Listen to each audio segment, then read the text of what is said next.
नमस्कार शिक्षक साथियों। आज का जो ये हमारा वीडियो है, ये सामाजिक अध्ययन विषय के अध्यापकों के लिए रहेगा। ये वीडियो डाइट मातरश्याम की तरफ से बनाया गया है।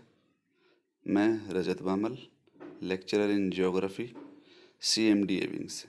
आज इस वीडियो में हम बात करेंगे कि सामाजिक अध्ययन के शिक्षक के तौर पर एक अध्यापक वो कौन सी दिक्कतें हैं जो क्लासरूम में फेस करता है।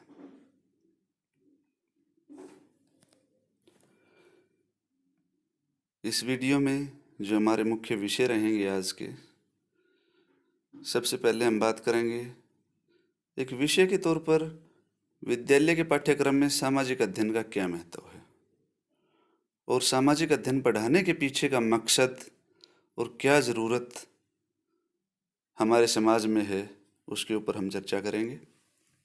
इसके अलावा सामाजिक अध्ययन पढ़ाते हुए एक अध्यापक के तौर पर हम किस किस प्रकार की समस्याओं से रूबरू होते हैं।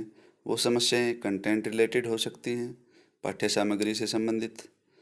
वो समस्याएं शिक्षण शास्त्र से संबंधित हो सकती हैं, पेडागोजिकल इश्यूज़ हमारे सामने हो सकते हैं, या फिर एनवायरनमेंट, जो आस पड़ोस का माहौल है, जो विद्यालय का माहौल है, या फिर जो दूसरी अन्य वस्तुएं हैं जिसमें इंफ्रास्ट्रक्चर एक महत्वपूर्ण भूमिका निभाता है।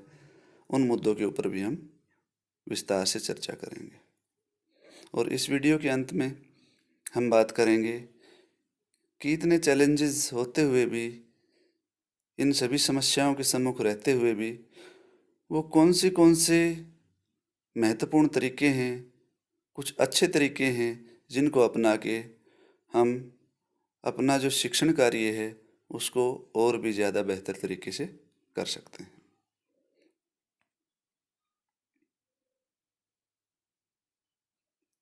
बात करेंगे सामाजिक अध्ययन एक विषय के तौर पर विद्यालय पाठ्यक्रम में क्या भूमिका निभाता है और कितना महत्वपूर्ण स्थान इसका है। Social science is one of the important curricular areas in school education. विद्यालय शिक्षा के सबसे अति महत्वपूर्ण कुछ एक मुद्दों में से सामाजिक अध्ययन एक ऐसा विषय है जो अति महत्वपूर्ण रहता है। क्यों महत्वपूर्ण रहता है? जैसा कि हम देख पा रहे हैं, it encompass diverse concern of society that includes a wide range of contents drawn from the disciplines of history, geography, political science, economics and sociology। जो इतिहास, भूगोल, नागरिक शास्त्र और अर्थशास्त्र, इन विषयों से विषय सामग्री लेते हुए एक विस्तृत और एक नया आयाम, एक नया दृष्टिकोण बच्चे में तैयार करने के लिए ये विषय कोशिश करता है। कोई भी बच्चा समाज का ही एक हिस्सा होता है और बड़ा होने पर समाज के ही एक मुख्य अंग के तौर पर उसे कार्य करना होता है। तो उस भावी योजना के लिए ही बच्चे को तैयार किया जा रहा होता है सामाजिक अध्ययन विषय के साथ। Social science perspectives are indispensable to build the knowledge base for justified and peaceful society। यहाँ पर बात आई है जस्टिफाइड एंड पीसफुल सोसाइटी। ये एक ज्ञान का आधार प्रदान करता है बच्चे को सामाजिक अध्ययन विषय, जिससे कि वह तर्कसंगत तरीके से सोच पाए और एक शांतिपूर्ण समाज के निर्माण में योगदान दे पाए। Social science provides the opportunities to students to learn about the real world. वास्तविक दुनिया, वास्तविक जिंदगी, उसके क्या आयाम हैं, उनके बारे में एक समझ पैदा करने के लिए सामाजिक अध्ययन विषय अत्यंत महत्वपूर्ण भूमिका निभाता है। It is a strong tool for broadening the vision of students about life and the whole world and helps them to see deeper truth. ये एक बड़ा महत्वपूर्ण और सशक्त माध्यम है जो बच्चे के दृष्टिकोण को और अधिक विस्तार प्रदान करता है। एक नागरिक के तौर पर एक बच्चा जब विकास क्रम में आगे बढ़ता है, तो जो गहरा सत्य है, जो आसपास सामान्य दिखाई देने वाली वस्तुओं के जो अलहदा दूसरे पक्ष हैं, उनके बारे में और जीवन और पूरी दुनिया के बारे में एक नया और व्यापक दृष्टिकोण इस विषय के सहारे ही बच्चे का विकसित किया जा सकता है।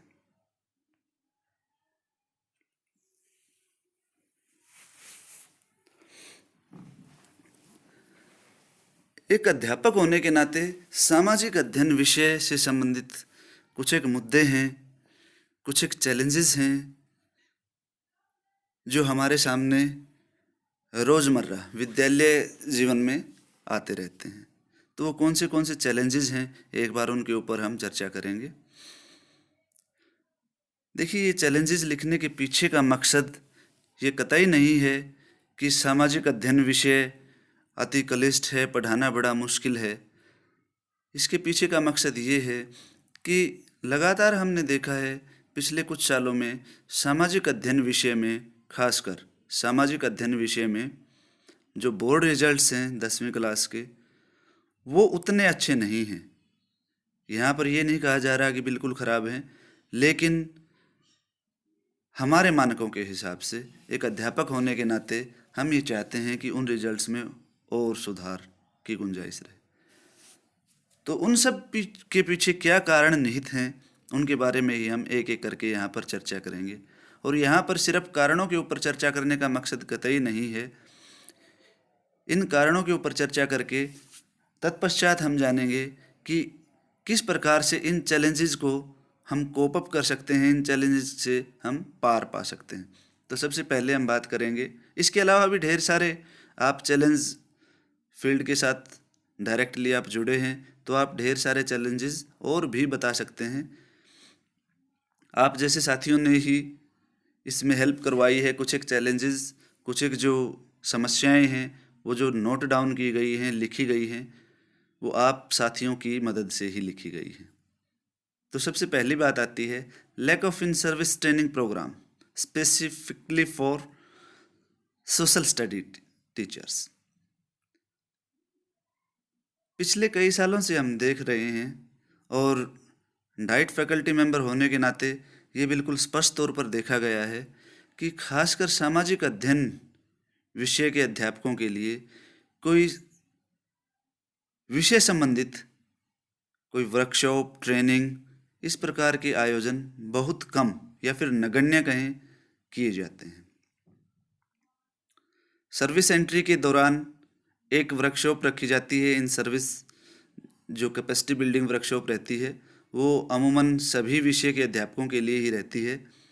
इसके अलावा पिछले 4-5 साल में सामाजिक अध्ययन विषय के अध्यापकों के लिए कोई विशेष विषय संबंधित किसी वर्कशॉप या फिर ट्रेनिंग का आयोजन नहीं किया गया है। तो ये एक वजह रहती है जिससे कि जो नवीन ज्ञान का प्रसार है वो कहीं ना कहीं वहीं पर अवरुद्ध हो जाता है। दूसरा जो हम बात करते हैं वो है मैनी स्कूल्स लैक इन सब्जेक्ट स्पेसिफिक इंफ्रास्ट्रक्चर। खासकर हमारे विद्यालयों में जब हम बात करते हैं, सरकारी विद्यालयों की जब हम बात करते हैं, तो सिर्फ उंगलियों पर गिने जा सकने वाले विद्यालयों में ही सामाजिक अध्ययन की लैब हम देख पाएंगे, जबकि अन्य विषयों की लैब काफ़ी विद्यालयों में हैं। तो सामाजिक अध्ययन की जो लैब है, प्रयोगशाला है, उसकी नितांत आवश्यकता है। तीसरे नंबर पर हम बात करते हैं just teach to cram not to think,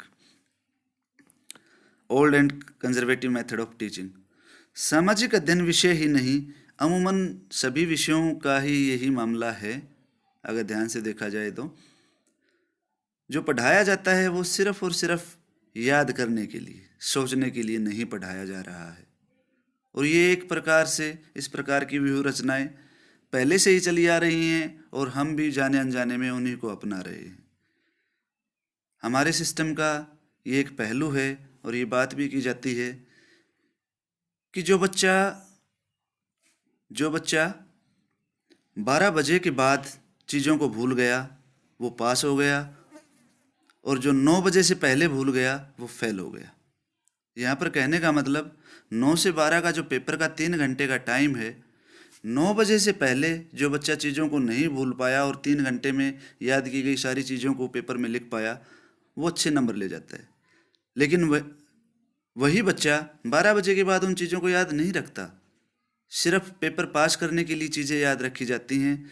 एक क्लास का पेपर जैसे ही ख़त्म हुआ, एक क्लास की परीक्षा जैसे ही समाप्त हुई, उसके पश्चात उन चीज़ों के ऊपर गौर की ही नहीं जाती। तो जो पढ़ाया जा रहा है वो सिर्फ और सिर्फ क्रैमिंग के लिए, याद रखने के लिए, सोचने के लिए बहुत कम पढ़ाया जा रहा है। इसके अलावा एक और जो मुख्य समस्या है, considered a low profile subject. आप देख पा रहे हैं विद्यालयों में भी, डे टू डे लाइफ में आपके सामने भी ये दिखते हैं, आप फेस करते ही होंगे। सामाजिक अध्ययन को विद्यालयों में एक लो प्रोफाइल विषय के तौर पर देखा जाता है।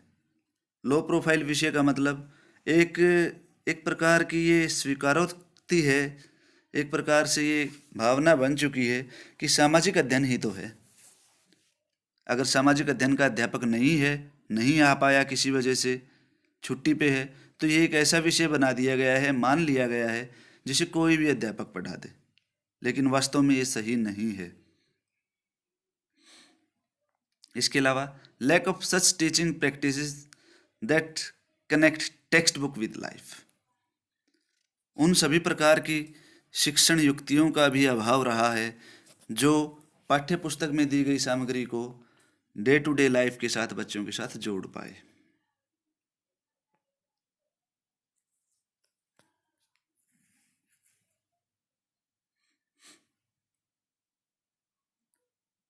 इसके अलावा lack of activity based teaching learning practices. देखिए, सामाजिक अध्ययन कोई ऐसा विषय नहीं है कि 5% दे दिए गए वो याद कर लीजिए। ये एक ऐसा विषय है जो बच्चे के जीवन में काम आता है, और जब तक बच्चे को स्वयं करके नहीं सिखाया जाएगा, नहीं बच्चा करके देखेगा, तो वो नहीं सीख पाएगा। तो activity based teaching and learning का भी अभाव रहा है, जिस वजह से सामाजिक अध्ययन विषय को पढ़ाने में काफ़ी दिक्कतें रही हैं। Lengthy and broad syllabus. जहाँ तक हम बात करते हैं 6ठी क्लास से लेकर 10वीं क्लास तक, तो सामाजिक अध्ययन का जो विषय वस्तु है, पाठ्यक्रम है, पाठ्य वस्तु है, वो बहुत ज़्यादा विशाल है। यहाँ पर विशाल, लेंथी और ब्रॉड का मतलब केवल और केवल मात्रात्मक तौर पर नहीं है, गुणात्मक तौर पर भी है।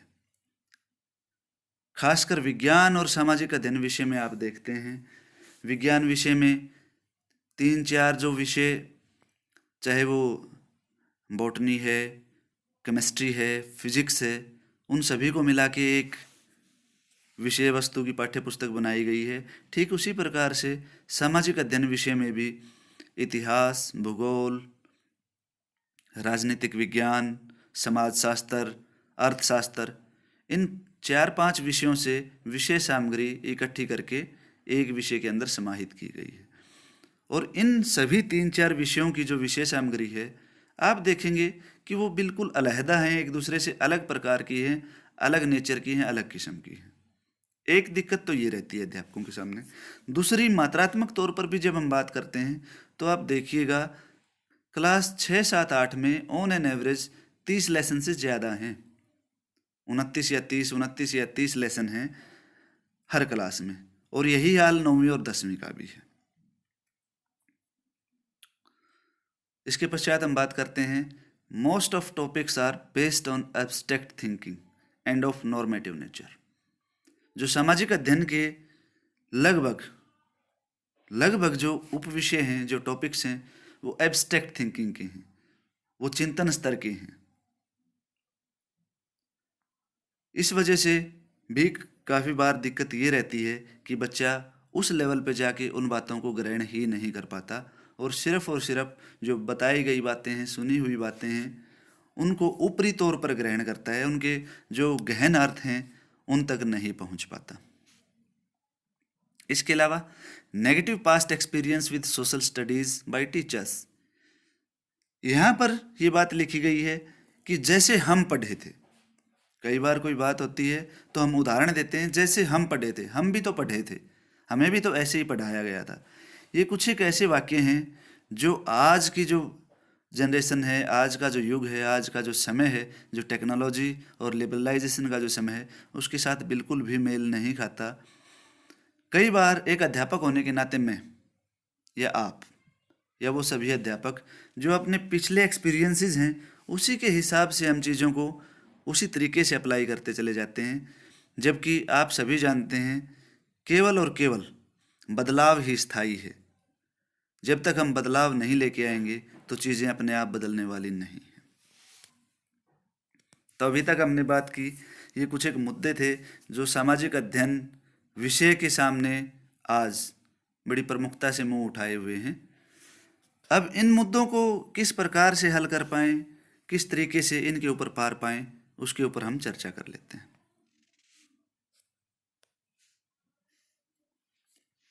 ये कुछ एक सजेशंस हैं। एक बात यहाँ पर पहले क्लियर कर देना मैं उचित समझता हूँ, ये बिल्कुल फुल प्रूफ और 100% गारंटीड नहीं है। ये कुछ एक आपको सजेशन दिए गए हैं, कुछ एक सुझाव हैं, इनको आप इस्तेमाल करके देखिए तो शायद रिजल्ट्स बेटर निकलें, बहुत अच्छे परिणाम निकलें। इनमें से कुछ एक ऐसी चीज़ें हैं जो आप अपने स्थानीय स्तर पर कस्टमाइज कर सकते हैं, अपने स्कूल और विद्यालय के हिसाब से इनमें कुछ जोड़ सकते हैं, इनमें से कुछ एक छोड़ सकते हैं। तो वो कौन से सजेशंस हैं, वो कौन से आइडियाज़ हैं जिससे इन इश्यूज़ को हम सॉल्व कर सकते हैं। सबसे पहले, encourage children to take initiate and take ownership of their own learning. सबसे पहले बच्चे के दिमाग में ये डालिए, बच्चे को ये समझाइए कि वो खुद जिम्मेवार है, उसे खुद पहल करनी होगी।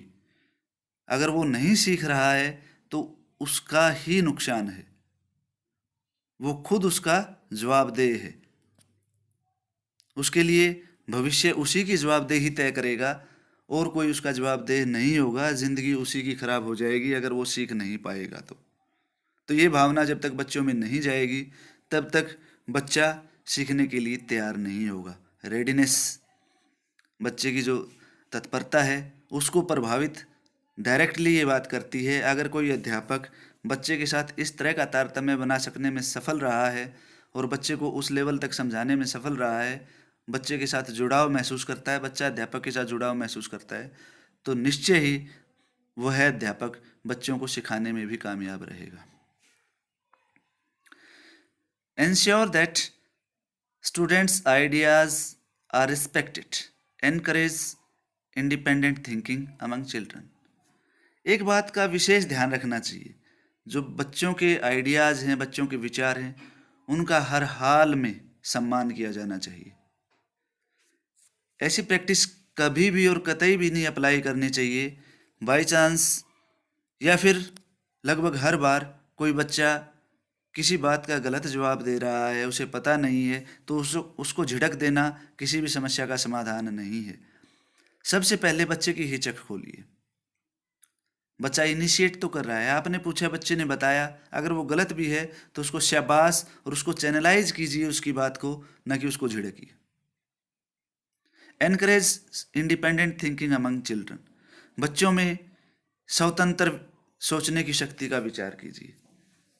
बच्चों को कुएं का मेंढक और किसी का पिछलग्गू बनाना सामाजिक अध्ययन का कतई भी उद्देश्य नहीं है।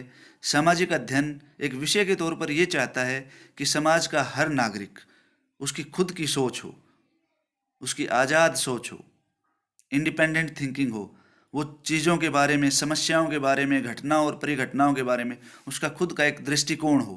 किसी की कही सुनी बातों पर एवं ही विश्वास करने वाला व्यक्ति ना हो। वो ये सामाजिक अध्ययन का एक मुख्य उद्देश्य रहता है।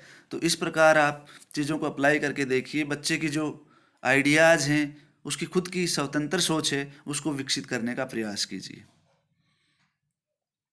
Facilitate children to frame question and identify issues. ये एक बड़ा महत्वपूर्ण मुद्दा है। बच्चों को प्रश्न पूछने के लिए प्रेरित कीजिए। बच्चा अगर कोई प्रश्न पूछता है तो वो बहुत अच्छा है। बच्चों के दिमाग में बात डालनी ज़रूरी है कि जो बच्चा जितने ज़्यादा प्रश्न पूछेगा वो उतना ही अच्छा है, उतना ही सीख पाएगा, वो उतना ही मामलों और मुद्दों को जांच पड़ताल कर पाएगा, समझ पाएगा। Gather and analyse information and create new knowledge. बच्चों को प्रोत्साहित कीजिए कि वो नई प्रकार की इन्फॉर्मेशन, नई प्रकार की सूचनाओं को इकट्ठा करें, उनका विश्लेषण करें, संश्लेषण करें और नवीन ज्ञान को प्राप्त करने की कोशिश करें। यहाँ पर क्रिएटिव थिंकिंग की बात की जा रही है, कंस्ट्रक्शन ऑफ नॉलेज की बात की जा रही है। आज का जो ज़माना है वो कंस्ट्रक्शन ऑफ नॉलेज का है, ज्ञान के निर्माण का है, ज्ञान के भंडार का कतई नहीं है। पहले हम बात करते थे ज्ञान का भंडार। ज्ञान का भंडार आजकल आप देखते हैं एक बिल्कुल 2 इंच से भी छोटी एक जो ये चिप्स आई हुई हैं, माइक्रो चिप हैं या फिर पेन ड्राइव्स हैं, 30, 50, 100 GB तक की स्टोरेज कैपेसिटी की माइक्रो चिप्स होती हैं और 2 इंच से ज़्यादा इनका साइज़ नहीं होता। इसमें अकूत भंडार इन्फॉर्मेशन का डाला जा सकता है। तो बच्चे पेन ड्राइव कतई भी नहीं हैं। ज्ञान भंडार की बात करने की बजाय आज हमें ज्ञान के सृजन और ज्ञान के निर्माण की बात करनी होगी। इसके अलावा और क्या किया जा सकता है क्लासरूम में बेहतर परिणाम के लिए? Ask open ended questions from students for their brainstorming. एक वर्ड आया है यहाँ पर, ब्रेनस्टॉर्मिंग। लगातार बच्चों से पूछते रहिए, उनके द्वारा दिए गए जवाबों में से ही प्रश्न बना के पूछते रहिए। ये बात ऐसे क्यों है, ऐसे है तो किस लिए हुई, इसके पीछे के कारण बताइए। ये वो तरीके हैं जिससे बच्चा चीज़ों के बारे में और गहरी समझ विकसित कर पाता है। खासकर सामाजिक अध्ययन में बच्चे से ओपन एंडेड क्वेश्चन किए जाने चाहिए। ओपन एंडेड क्वेश्चन का मतलब कि इसमें सही और गलत की गुंजाइश ही नहीं है। बच्चा अपना पॉइंट ऑफ व्यू रखेगा और उससे सबसे बड़ी बात ये होगी कि बच्चा झिझक महसूस नहीं करेगा। सबसे पहले ये बात बता दी जाए बच्चों के समक्ष कि कुछ भी गलत और कुछ भी सही नहीं है, ये आपके खुद के विचार हैं। लोकतंत्र राजकाज की एक अच्छी प्रणाली है, अपने विचार रखिए, ये एक क्वेश्चन हो सकता है। इसी प्रकार के ढेरों क्वेश्चन आप बना सकते हैं। इस प्रकार के क्वेश्चन से बच्चा लोकतंत्र के पक्ष विपक्ष और सभी प्रकार की बातों को जान पाएगा। इस तरह के और भी ढेर सारे क्वेश्चंस आप अपने आप भी बना सकते हैं। आगे हम बात करते हैं, allow the students to reflect and build their own ideas about various phenomenas. बच्चों को समय दिया जाना चाहिए, किस बात के लिए? विभिन्न प्रकार की परिघटनाएं जो उसके आसपास हो रही हैं उनके प्रति बच्चा खुद का दृष्टिकोण विकसित करे और उसके ऊपर खुद रिफ्लेक्ट करे, खुद प्रतिक्रिया करे और अपने विचार बनाए। न कि ऐसे बच्चों का निर्माण, ऐसे नागरिकों का निर्माण करना कि हमारे द्वारा या फिर किसी के द्वारा दिए गए विचारों को ही वो यूं का यूं एज इट इज ग्रहण करता रहे। ये सामाजिक अध्ययन के लिए अच्छी बात नहीं है। सामाजिक अध्ययन के विद्यार्थी का दृष्टिकोण इतना विकसित होना चाहिए कि वो सामने वाले की बात को बिना किसी लाग लपेट के, अगर वो सही नहीं लग रही तो ऐसे तरीके के साथ उसको रोक सके, उसको कह सके कि आपकी ये बात यहाँ पर सही नहीं है। लेकिन इसके लिए भी छात्रों को ये बात बतानी अत्यंत आवश्यक है, ये चीज़ सिखानी अत्यंत आवश्यक है कि जब भी आप किसी की बात के साथ वाद विवाद करें, किसी की बात को काटें, तो तर्क सहित होनी चाहिए। और दूसरा, यहाँ पर विरोध किसी विचार का हो रहा है, व्यक्ति का नहीं हो रहा। इस चीज़ को भी ध्यान में रखें, छात्रों के दिमाग ये बात जरूर डालें। अगर किसी छात्र की कोई बात कोई दूसरा छात्र काटता है या फिर उसके विपक्ष में तर्क देता है तो इसका कतई मतलब ये नहीं है कि वो दूसरा विद्यार्थी उस छात्र का विरोधी है। छात्रों के दिमाग में ये बात डालनी जरूरी है कि किसी भी वाद विवाद में, किसी भी प्रकार के तर्क वितर्क में जो विरोध किया जाता है वो विचार का विरोध होता है, न कि व्यक्ति विशेष का विरोध। तो इसको अन्यथा न लें, छात्रों के दिमाग में ये बात डालनी जरूरी है। इसके अलावा promote high level thinking and assign new challenges to children to reach beyond factual answers. बच्चों के सामने चुनौतियां प्रस्तुत की जानी चाहिए। केवल और केवल फैक्ट्स को याद रख लेना, फैक्ट्स को, तारीखों को, नामों को याद रख लेना ही सामाजिक अध्ययन नहीं है। जो फैक्चुअल आंसर्स हैं, जो तथ्यात्मक उत्तर हैं, उसके अलावा बच्चों में कॉन्सेप्ट बिल्डिंग, संप्रत्य निर्माण के ऊपर ज़्यादा जोर दिया जाना चाहिए।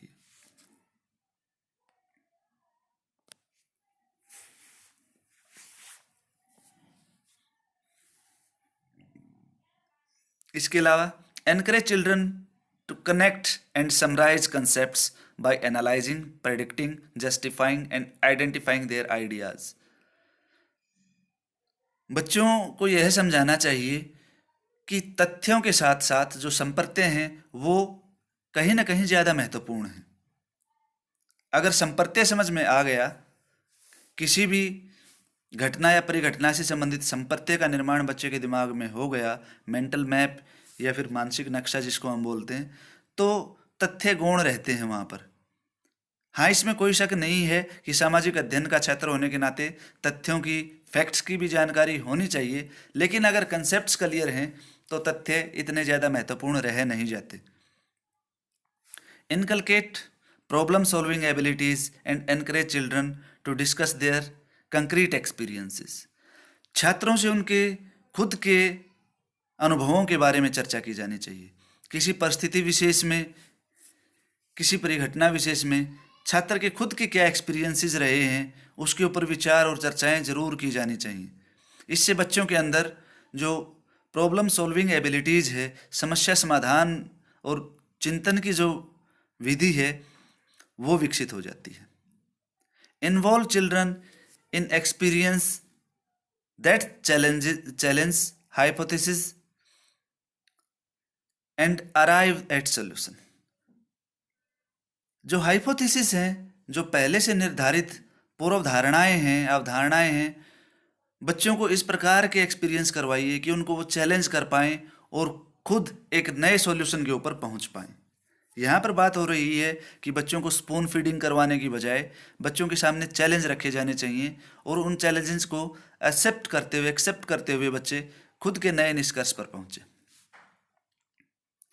Ensure that children are involved in real world situations from which they can generate abstract concepts। केवल और केवल किताबों तक ही सीमित रखना सामाजिक अध्ययन का उद्देश्य नहीं है, और ना ही सामाजिक अध्ययन जो इतना विशाल विस्तृत विषय है वो केवल मात्र किताबों से पढ़ाया जा सकता। बच्चों को रियल वर्ल्ड सिचुएशंस के साथ, वास्तविक जीवन की सिचुएशंस के साथ जोड़ना अत्यंत महत्वपूर्ण है, ताकि वो खुद की थिंकिंग और खुद के संप्रत्य निर्माण कर सकें, खुद की सोच उनकी विकसित हो पाए। Encourage them to use raw data and primary sources and help them access to manipulative and interactive materials. प्रारंभिक सूचनाएं ग्रहण करने के लिए, प्रारंभिक सूचनाएं एकत्र करने के लिए बच्चों के अंदर इस प्रकार की नई एबिलिटीज़, नई योग्यताएं विकसित करने की आवश्यकता है, जिससे वो विभिन्न प्रकार की सूचनाओं को अपने तरीके से, अपने हिसाब से मैनिपुलेट कर पाएँ, अपने हिसाब से उनका अर्थ निकाल पाएँ। जैसी उनकी ज़रूरत है उसको वो पूरा उस रॉ डाटा, उस इंफॉर्मेशन से वो कर पाएँ। Encourage them to use local knowledge and their experiences as pedagogical practices। बच्चों के समक्ष इस प्रकार के उदाहरण रखे जाने चाहिए कि वो खुद के जो उनके स्वयं के और स्थानीय प्रकार के जो उसकी नॉलेज है बच्चे का जो ज्ञान है और उसके खुद के जो एक्सपीरियंसेस हैं, उनको पेडागोजिकल, शिक्षण शास्त्रीय संबंधी जो प्रैक्टिसेस हैं उनमें वो बच्चा खुद अप्लाई कर पाए।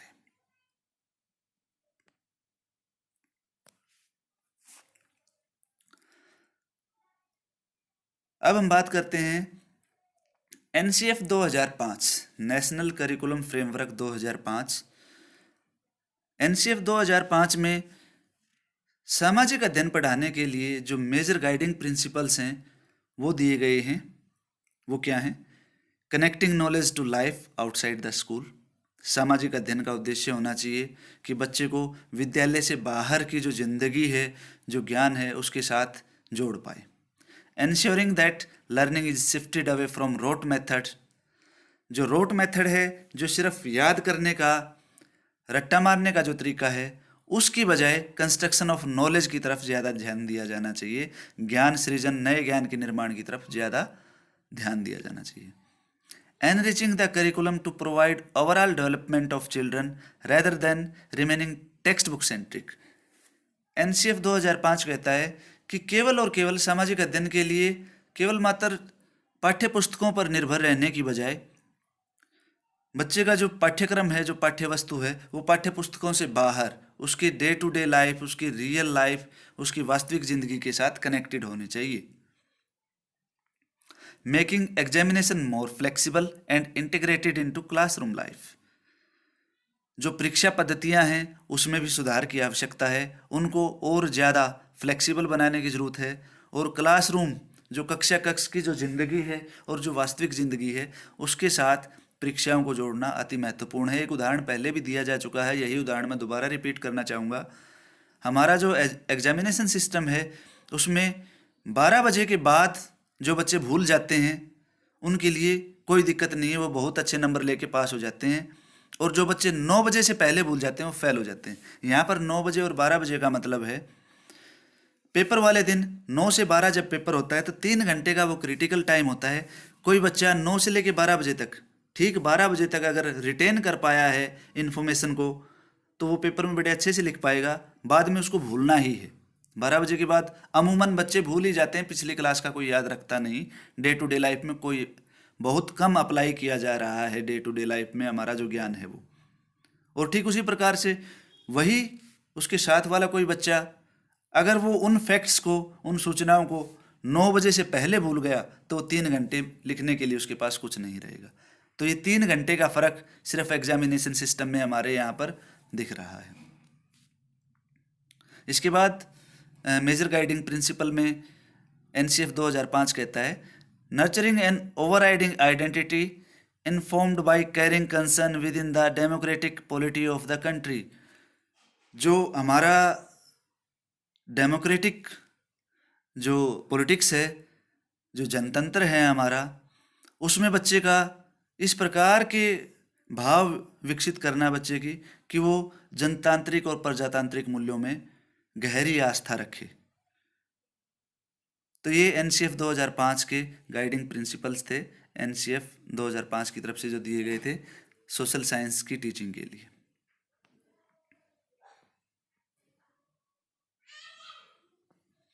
एक टीचर के बारे में किसी अननोन व्यक्ति द्वारा कही गई एक तथ्य, एक फैक्ट यहाँ पर मैंने लिखा है, the one exclusive sign of knowledge is the power of teaching.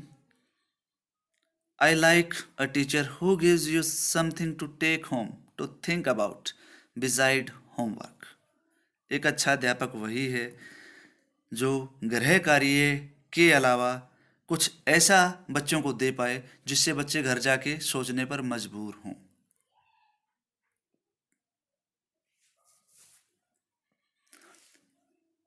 ये पहला पार्ट था वीडियो का।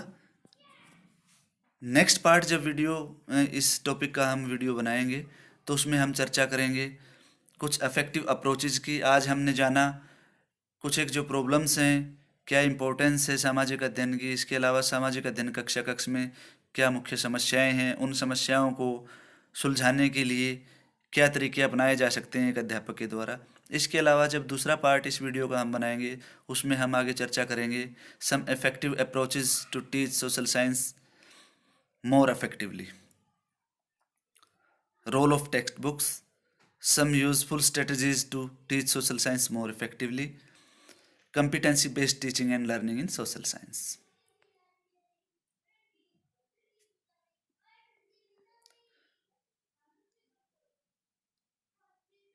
आप सभी का धन्यवाद इस वीडियो को सुनने के लिए, देखने के लिए।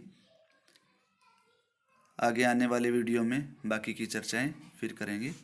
आज के लिए इतना ही।